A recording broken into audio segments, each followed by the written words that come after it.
Hello gamers, and welcome back to Solar Spelunking. And tonight I want to start my Star Wars, not really a campaign, but my Star Wars adventure using or powered by the Dragonbane engine. And if you wanna know what I'm going to play and how I'm going to do this, please watch the first video where I create my character and tell you a little bit about what I have planned for this adventure. But long story short is I will be playing a bounty hunter adventure using the Dragonbane rule set and the solo gaming rules from Scarlet Heroes for Urban Adventures. This is basically the gist of it, if you want. And this is my character, Telrac Kendrall, ex-Imperial Army or Imperial Special Forces guy, and now Imperial aligned independent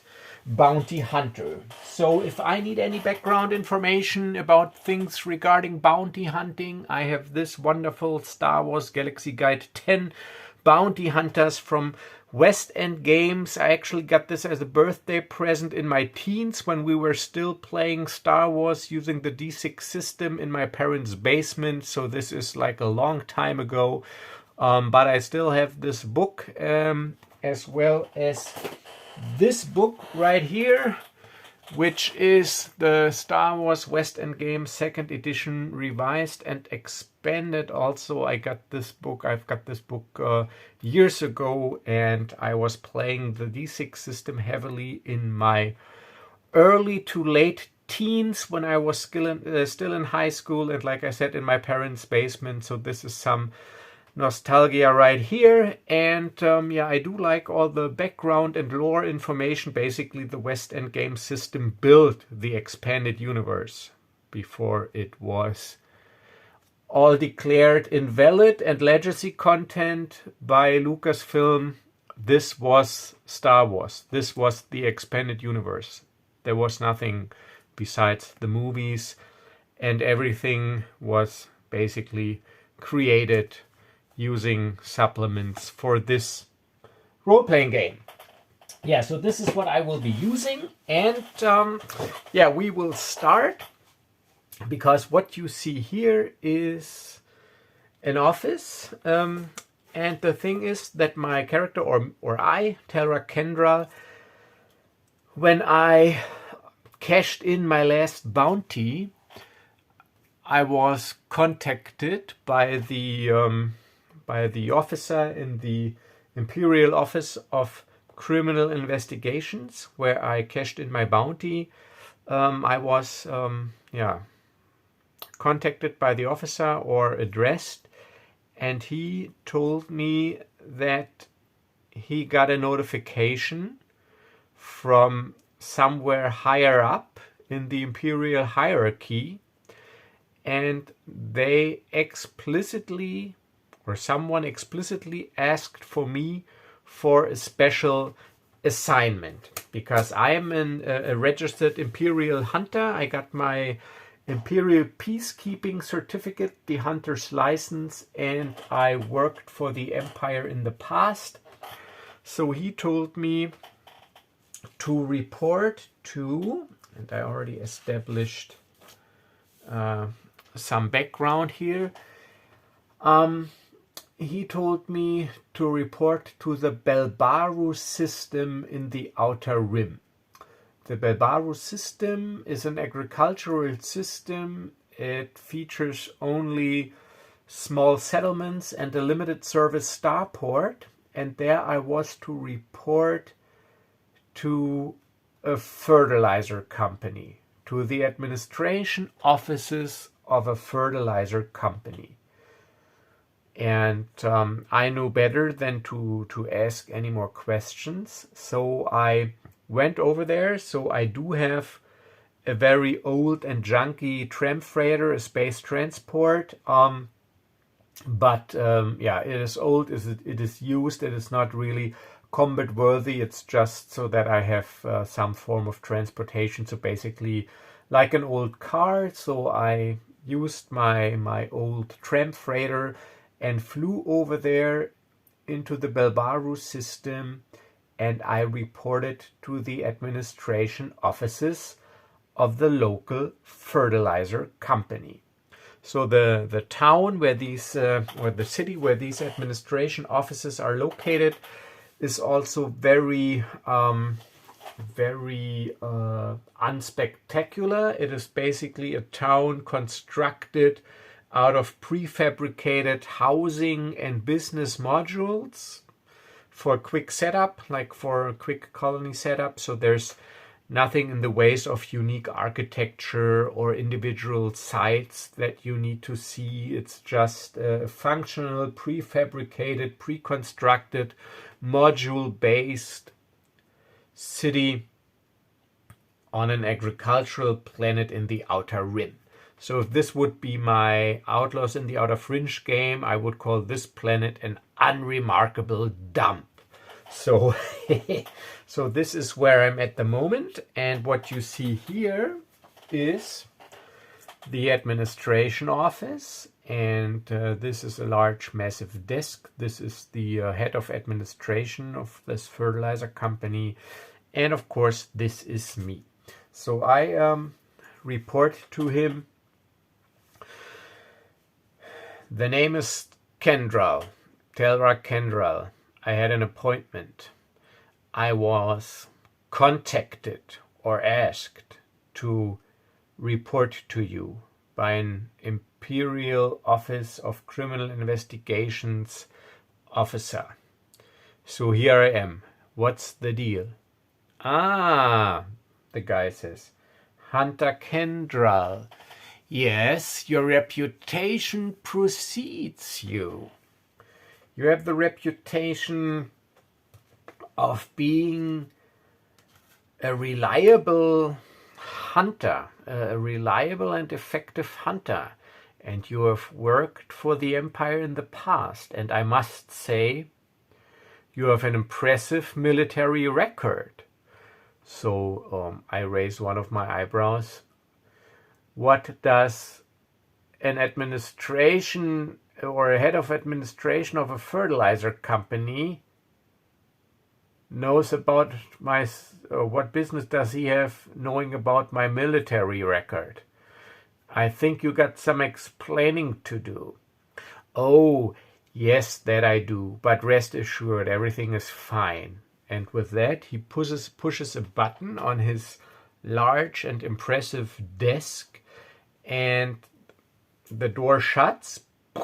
It's like a sliding glass door. It shuts, and the window shades go down, and the whole room is darkened, and then a dim red light turns on, and in the tabletop a small slider opens, and a holoprojector moves up and projects the image of a woman, of a human female. And this image of this human female with brown hair and green eyes, a holographic image, is turning around slowly, and I can see a name underneath it, and it says Eliza Rill. And yeah, so this is what happens. So and I, of course, immediately recognize this hologram as a bounty posting. Now this is getting interesting. Yes, isn't it? Well, see, Mr. Kendrall, this might be a fertilizer company, but it is also a special outpost, or a special, how could we put it, establishment of the ISB, the Imperial Security Bureau. I guess that abbreviation is familiar to you, ISB. Yeah, there it is. You got my interest. Continue. Well, see, this beautiful woman you see here is Eliza Rill. She is 36 years old, and 1.73 meters in height. She's got an athletic body, brown hair, green eyes, and she is a former ISB operative. And if I say former ISB operative, I mean defector, traitor. She defected and joined the rebels, the terrorist groups. She is charged with high treason, and the delicate thing is that she was an ISB special operative with extensive knowledge about our ISB methods and operations, and even in limited to a certain area, command structure and hidden outposts. And she defected to the rebel alliance. And now, as I have told you this, you probably see the sensitivity of this matter. We need somebody with an imperial history and with knowledge of imperial procedures and the right mindset to handle this delicate contract. I think you see why we can't post an official bounty for this query. We need to keep things quiet. So we would like to ask you, or to charge you with the task of bringing in this highly delicate fugitive. Well, you got my interest, like I said. But let's talk numbers.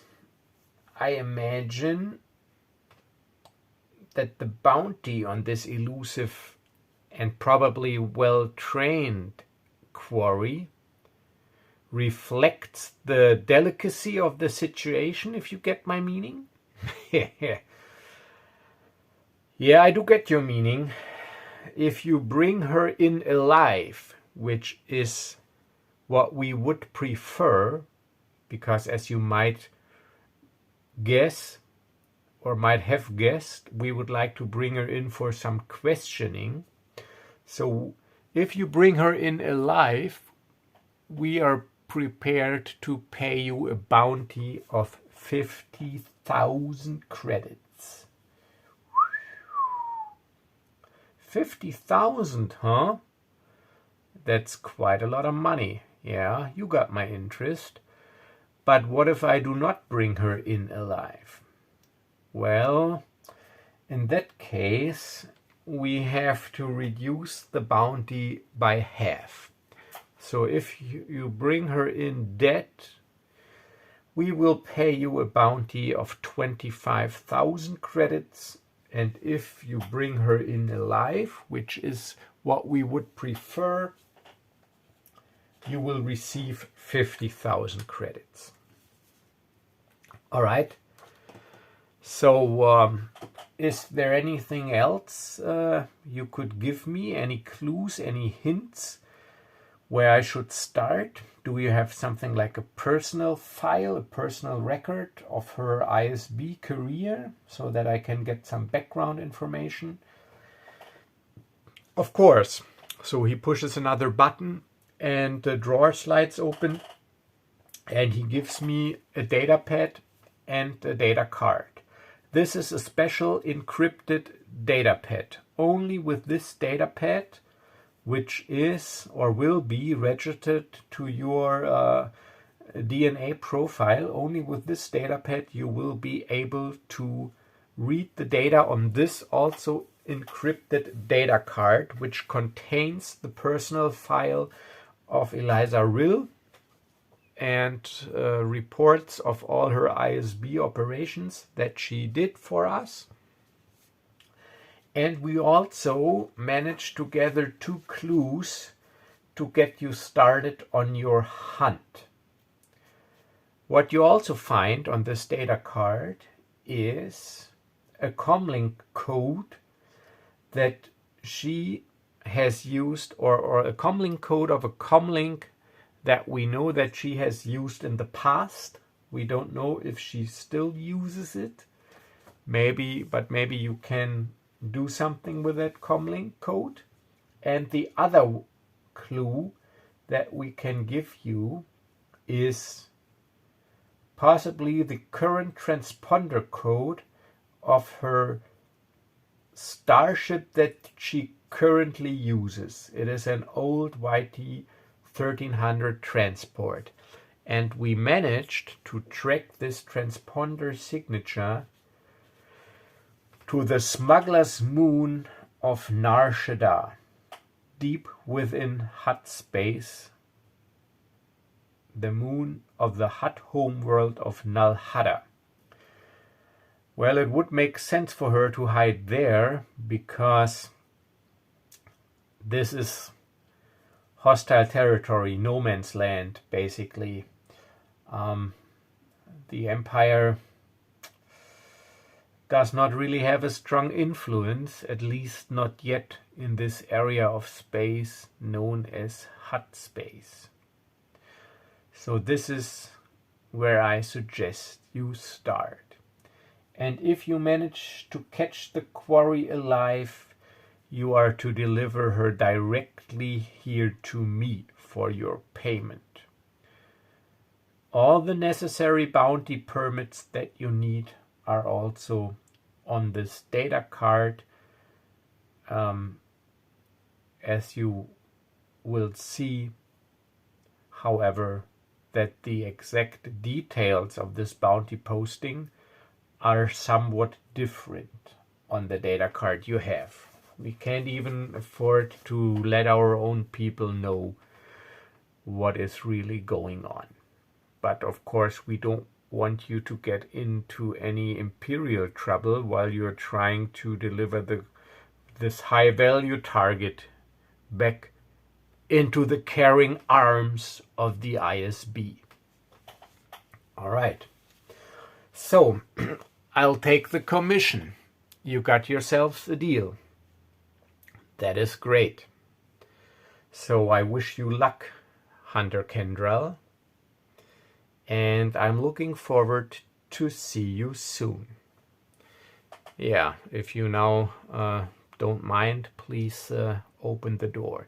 Oh yeah, of course. So he presses 2 buttons and everything returns to normal. The holoprojector disappears in the table. The shades go up. The door opens. And this is once again an administrative office of a fertilizer company. All right, so Nar Shaddaa it is. So I leave and head over to Nar Shaddaa. I head over to Nar Shaddaa. So, yeah, like I said, I got a very old and used YT 1300 transport, and I don't really want to put the focus too much on space adventuring in this campaign, however, or in this adventure. However, I do need to travel through the Outer Rim into Hutt space, and there is the slight possibility that I might encounter something before I get there. And even though I do know my luck, which is usually bad luck when I play solo, yeah, I gotta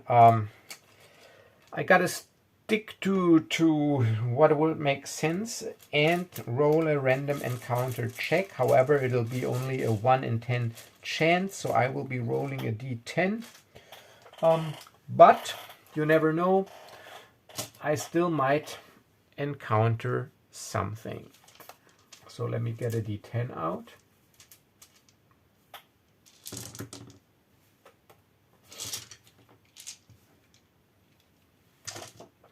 And see, so if I roll a 1, it is a 1 in 10 chance there will be a random encounter on my way to Nar Shaddaa. Lucky me, it's a 10. But All right, so I do arrive in Nar Shaddaa without further incident, and yeah, I approach the Smuggler's Moon, Nar Shaddaa, ask for clearance. Of course, the area is full with traffic, mostly tram freighters, transports. I bet 60, 70, 80, 90% are all smugglers carrying illegal stuff, but I'm not here for a customs inspection.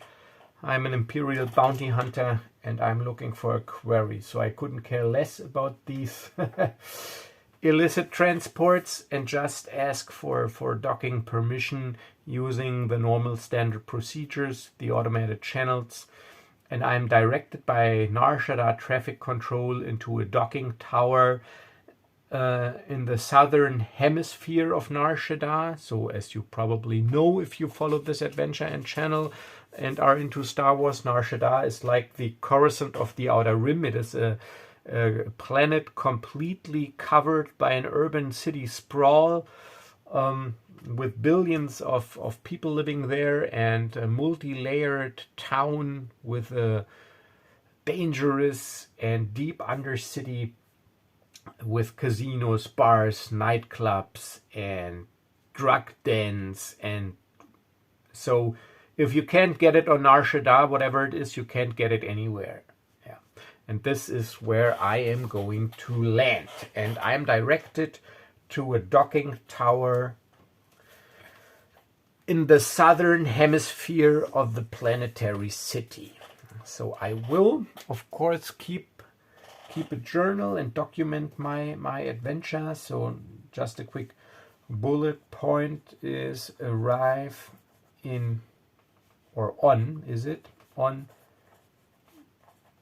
Nar Shaddaa without incident.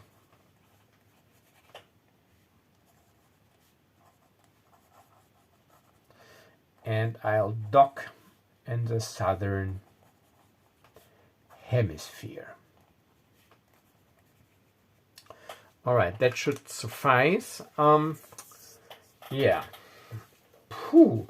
So once I sat down, I just realized as I approach how big and vast basically this city is, and how trying to find someone here is like looking for a needle in a haystack. But I do have, I think, some useful leads that might allow me to track her down eventually. And while I was flying to Nar Shaddaa, while I was flying through hyperspace, which took a few hours, I intensely studied the personal file and the CV and the operation reports of my query to get a better idea of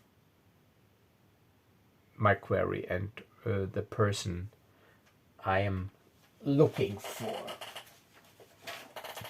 All right, so I sat down, and what I will do to not draw too much attention to myself before I leave my starship, let me get my character sheet out here.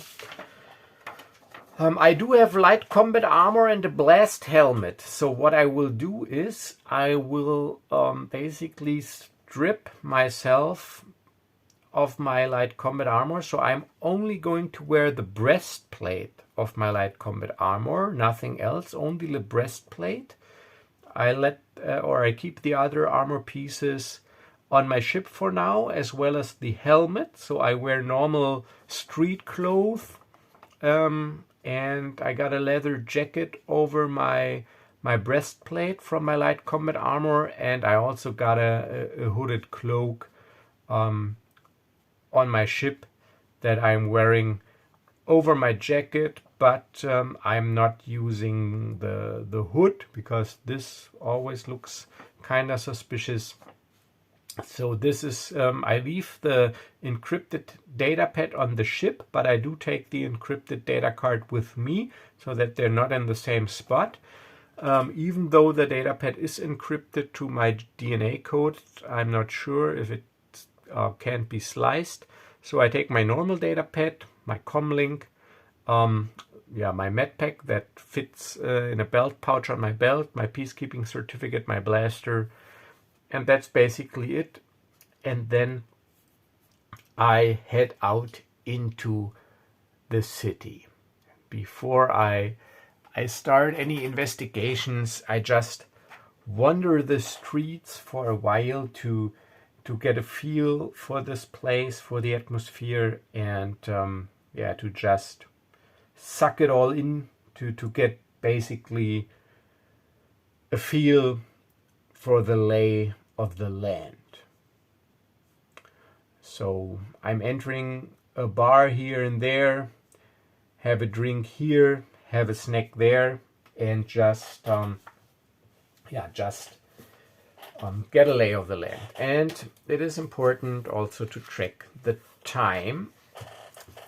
So let's make it interesting. It is late evening in Nar Shaddaa. I arrive at 2200 hours local time.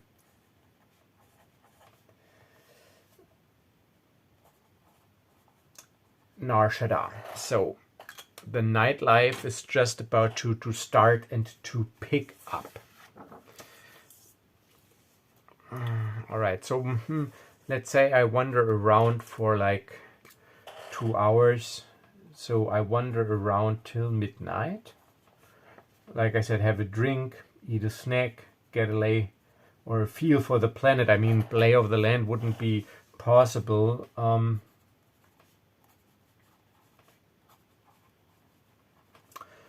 Because of the size of the planet, obviously, and the city. All right, so have a snack, a few drinks. But then I do need to start working. So first I want to see if maybe this comlink code that I got can get me someplace. So in using this framework of urban adventure scenes, this will be obviously an investigation scene, and I can roll or pick, and I decide to pick, and I'm picking investigation scene number 1, which says hunt up an actor whom you have reason to suspect can give you a clue. So translated into Star Wars terms, that means I'm looking for a slicer guy. A slicer, which is like a hacker in Star Wars, who has maybe has the ability or the means to check if this comlink code that I have was active in the planetary communications net. So this is probably quite difficult. So now I will start this scene structure, because this is sort of like procedure. I need to tally clues and victory points. So this will be investigation scene 1.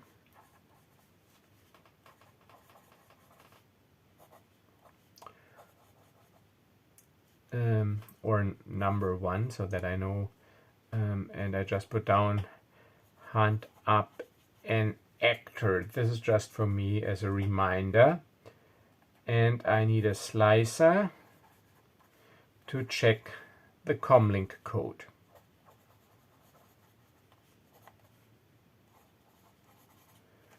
All right, so I'm going to expand a little on the Scarlet Hero rules, because usually like the scene only requires you to make a check. Of course, now I actually would have to roll up an actor, but I I know what I'm looking for. I'm looking for a slicer. So, but just for the fluff and the atmosphere, I think it would be good to roll up a location where I might, or no, let's do it the other way around. Let's do a streetwise check first, and if the streetwise check is successful, I'll go from there and roll up a location. And I'm using also these Womp Red roll tables, which are tailored to Star Wars adventures to supplement the Scarlet Heroes roll tables that were here included in the Scarlet Heroes book, which I printed out. All right, so streetwise. Streetwise is basically the skill you need to make contacts, spot the black market, all this good stuff. So I'm making a streetwise check, and I got streetwise 10.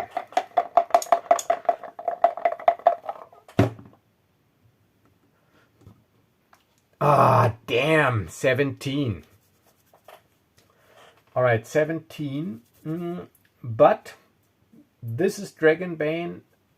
I would like to push the roll, which means I can push the roll, but I suffer a condition, and I have to use something that would make sense. So now, first I need to quickly take a look. So the conditions are the conditions stated here. So now I got to translate them somehow to first what makes sense. And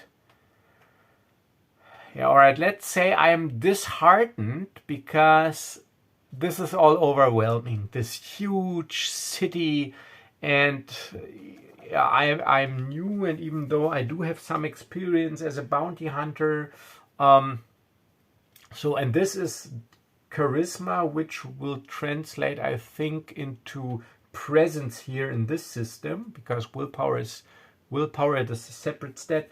So I become disheartened because it's not working out. So nobody really wants to talk to me, even though this is Nar Shaddaa. So I am disheartened. I just make a little X here to mark that this is a condition, disheartened, and I try to push the roll once. I'll try it again.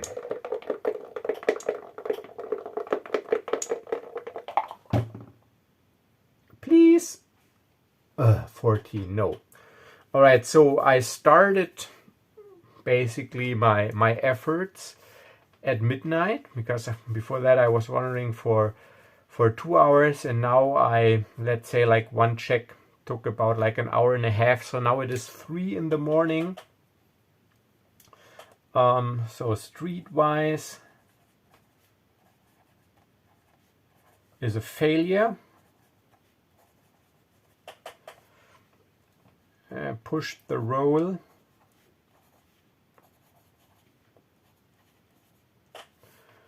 Disheartened, and it is 3 a.m. now. 3 a.m. in the morning. All right, so now I will head back to my ship. So now the question is, do I already count this as a failure and grant the enemy a victory point? Yes, so this was the first investigation scene, which I failed because I did not manage to hunt up an actor. So yeah, I will just go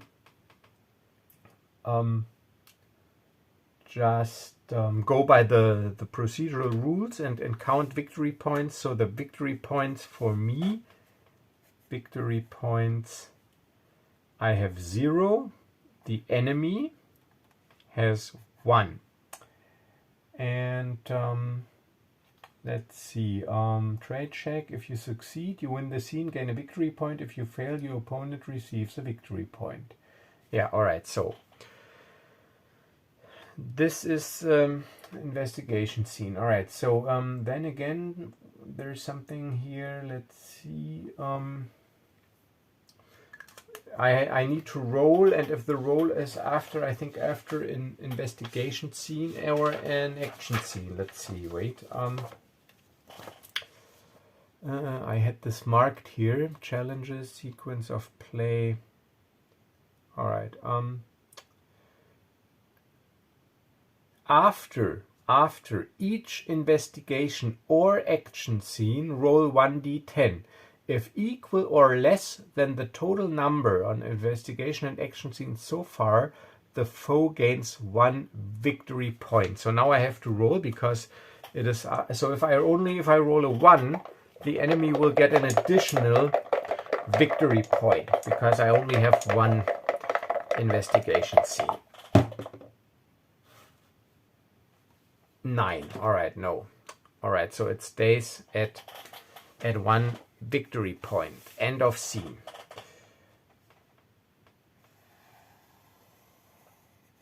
All right, so I'm going back to the ship and I'm going to rest. And I will start the next day. And yeah, I'll stay in my ship until afternoon, and then in the afternoon I want to try to do something with the transponder code that I got. So next day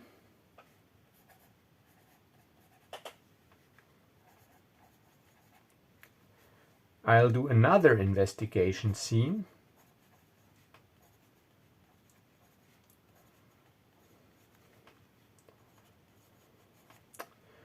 And this will also be scene number 1.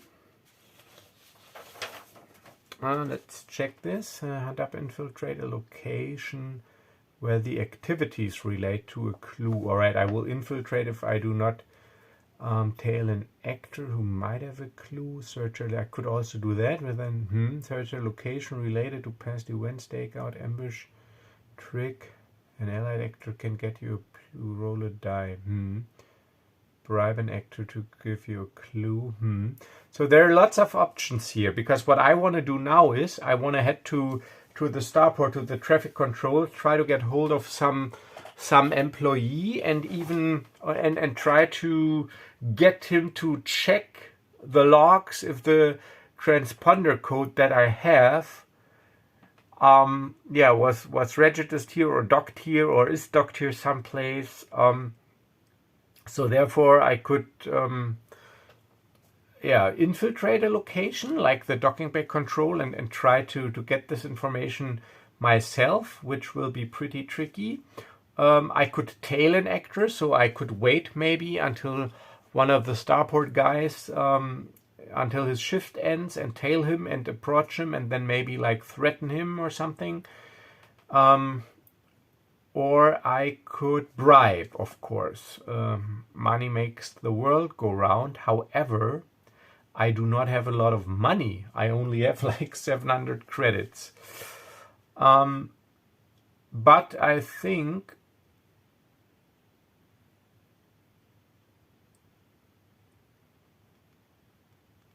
I try to bribe someone. So next day, investigation scene number 9, bribe. All right, so I do hang around the starport or traffic control area where I docked, and try to get a feel of who's working here, and try maybe to look at some ID badges if they do wear ID badges. Let's check if they do. I just rolled the D6, the Dragonbane D6. So 1, 2, 3 is negative, and 4, 5, 6 is positive. Of course, it's negative. It's a 2. So, well, this is Nar Shaddaa, so nobody wears an ID. But I'm pretty certain that you know what? Let's make a streetwise roll if I pick someone out where I'm pretty certain that this guy works in traffic control. 13, of course it. So my disheartened condition though is gone because I rested, I slept, and no, I can't. So it's basically hit or miss. So I'm pretty sure that this guy works in traffic control. So I follow him. I wait until he has left the immediate vicinity, and then I approach him. Excuse me. And let's first see if it's male or female. Even is female, the person. No, it's a male, it's a 5. So it's a male. And it is not a human. It is a... So the pose does not really fit, but never mind. Oh no, let's take this one. This fits better.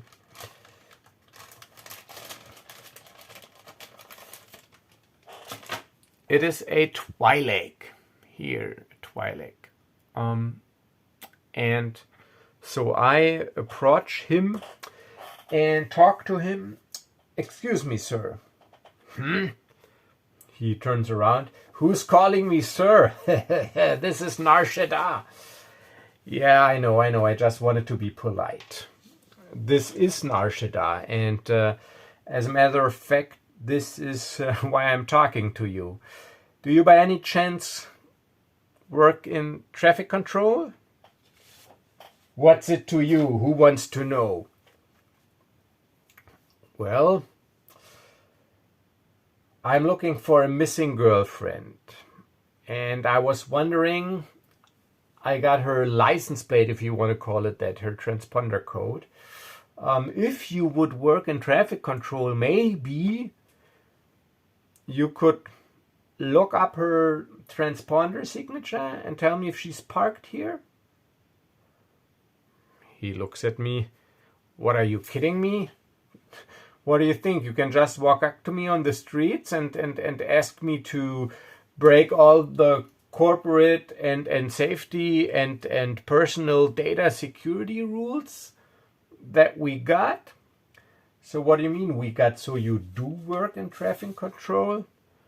I'm just saying. So let's check, because I failed my my streetwise rule, if he actually does work in traffic control. But because I want to give me a little break, and because I staked out the location, I will I give myself a boon on the odd roll. So I'm using the 2d6 again. So the d6, 1, 2, 3 negative, 4, 5, 6 positive. But I do get a boon. I can use the higher die.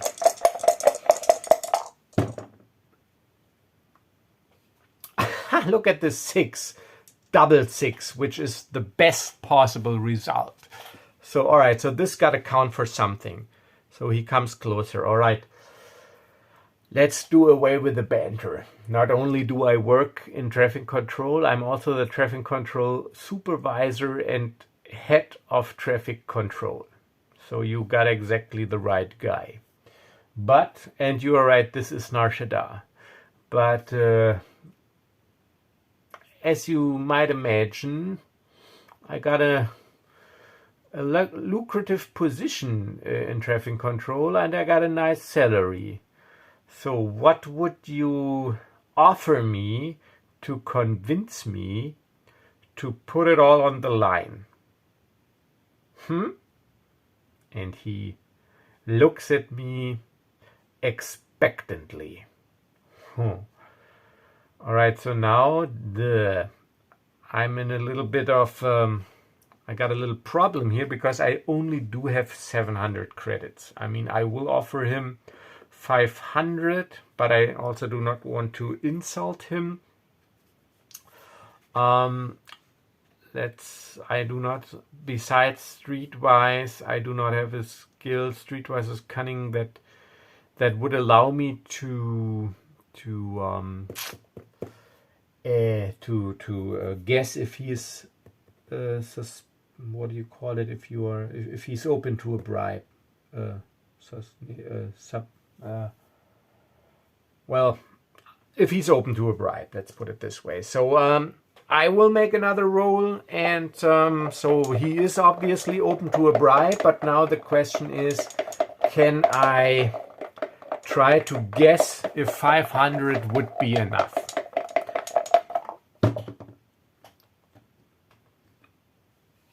Seven. I got streetwise 10. So yeah. So let's roll again. If 500 is enough, it's just 50-50. 1, 2, 3, it's not. 4, 5, 6, it is. Because this depends on how I approach this guy. Yeah, I think it is enough. So it's just I mean, it's just a routine. He just have to look up the routine thing. You know, so I try to play it cool a little and bluff a little. You know, this is also not my first gig. I think 500 credits is the usual fee for this kind of favor. Yeah, you're right. 500 is the usual fee. So he takes the credits. What did I say? It was the afternoon.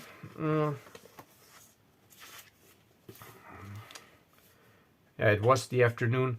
So meet me at 2000 hours, 8 o'clock in the evening, in this bar over there. He points to a corner bar. Then we'll talk, and I'll have the information for you. The only thing I need from you is the transponder code.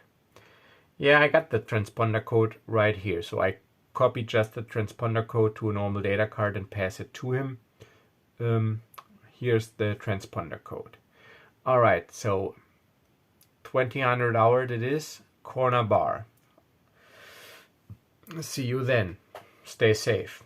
And he walks away. All right, so there I was lucky indeed, but I did make a mistake because the description says bribe an actor to give you a clue, roll a die. So I would have to, on an odd result, immediately place a conflict scene with them or on their behalf and win it to succeed. On an even, pay a reasonable bribe or fail the challenge. So we can just overlook that. I forgot, but I already played the scene, and I think I gave myself enough chances to fail, but I was lucky. So I succeeded at this scene. So at 8 o'clock at night, we meet in the bar, in the corner bar, and he's got some information for me. So let's see how good this information is that he got. Just roll a d6, and the higher the better. It will definitely be a clue in game terms, because I succeeded at an investigation scene, so I got a clue, so I could initiate an action scene. But let's see in the story how... Oh, 6! 6 is also the best possible result. So yeah, actually the ship is here. It is docked in a different sector though, on this hemisphere. But he can give me some information. So we meet 2000 hours, and yeah, he talks to me. Well, you had good instincts. You were right. Your girlfriend, and he says it with a little sarcasm in his voice, your girlfriend is indeed parked here, even in this hemisphere, just 2 sectors further east. I got all the information on the data card you gave me. So this is the name of her ship, the time she docked, how long she booked the docking bay for, and she also used the docking bay comlink to call some people to make some inquiries. So yeah, you should be able to find her. All right, well, that is thank you. It was really a pleasure working with you, and I hope we can do this again sometime. Yeah, you know where to find me usually. Have a nice evening. All right, so I was lucky. So investigation scene number 9, bribe. I just put down success. Got information about possible current whereabouts, at least for regarding the ship, about possible current whereabouts.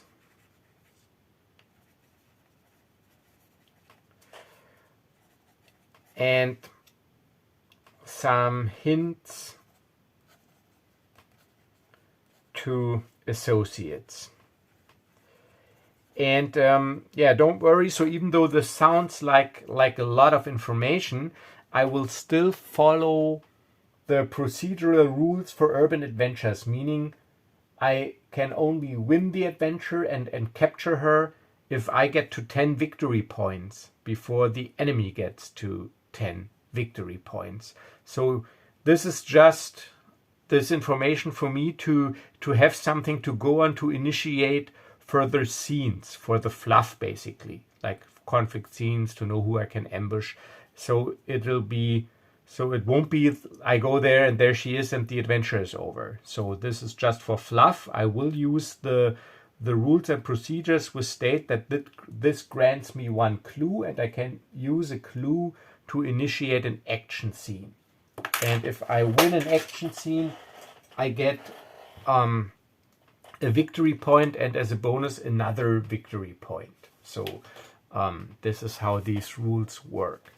So now we have and let's say this whole exchange took an hour, so it is 2100 hours. So I've success, so I have 1 victory point for me. The enemy, now we need to roll, because currently she's got 1, but this was another investigation scene. So I roll a d10, and if I roll a 1 or 2, where is my d10 here, she will gain a victory point as well, my quarry.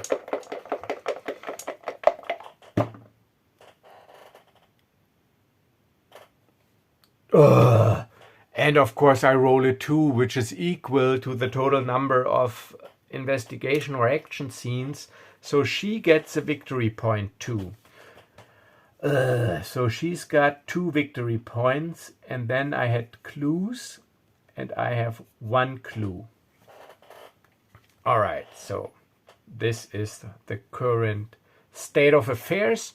And those of you following my channel know that I will end the session here, because I try to keep my sessions at around an hour. Yeah, that you can follow along or watch in small portions, because probably a lot of you can't just sit down for an hour and watch YouTube videos.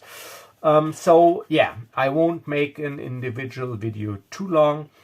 But once again, and maybe I should do this in the beginning of a video instead of the end, but at least if I do it at the end, you see what you get for your money, basically. No, seriously, of course, I would like you to subscribe. So if you like what I'm doing here, please hit the subscribe button, because it costs you nothing, but it makes me happy. My goal is to build this channel up so that I can join the YouTube partnership program. This is what I do want to do, so I need 1,000 subscribers at least. So if you like this content and you enjoy what you see, please do subscribe. And as always, stay safe and stay healthy, and I will hopefully see you in another video. And speaking of another video, I think I'll do another Star Wars session, and then I will do Dragonbane again, and then Star Wars again. So I will alternate between these two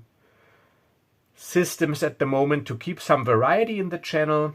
And yeah, and then we'll go from there. So until next time, bye bye.